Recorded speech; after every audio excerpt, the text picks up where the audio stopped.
ఎందుకు TRS party అసహనానికి గురైందని అడుగుతా ఉన్నాం. ఇది ప్రజాస్పందన చూసేటువంటి మీ ఈర్ష్యన, మీ ప్రభుత్వం మీద జరుగుతున్నటువంటి వాస్తవాలు బయటికి ప్రజలకు ఈ గల్లా గురికి తెలంగాణ రాష్ట్ర ఖజానా ఖాళీ చేసిరు కాబట్టి మీరు ముందుగానే ప్రభుత్వాన్ని విమర్శించే ప్రయత్నం చేస్తా ఉన్నారా?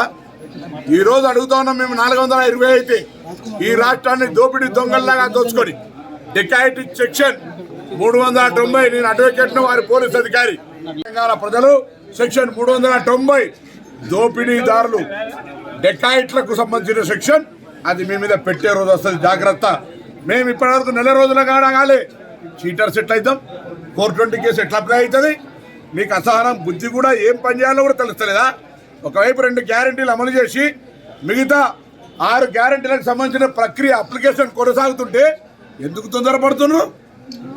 రాష్ట్రంలో ఖజానా ఖాళీ అయిందని చెప్పిన వాస్తవాన్ని జీర్ణించుకోలేక నచ్చకపోతే నిరసన చెప్పి హక్కుండగా నెల రోజులు కూడా కానీ ప్రభుత్వం మీద 420 అనడం అంటే ఇది పూర్తిగా దగాకోరు డెకాయిట్ 390 సెక్షన్ అప్లికేబుల్ అయ్యేటువంటి పార్టీ టీఆర్ఎస్ పార్టీ అని కాంగ్రెస్ పార్టీ తరఫున ఆరోపణ చేస్తాం. సార్ రేపు తెలంగాణ వ్యాప్తంగా ఉన్న అద్దె బస్సులు నడవే అంటున్నారు, దానిపై మీరేమంటారు? అద్దె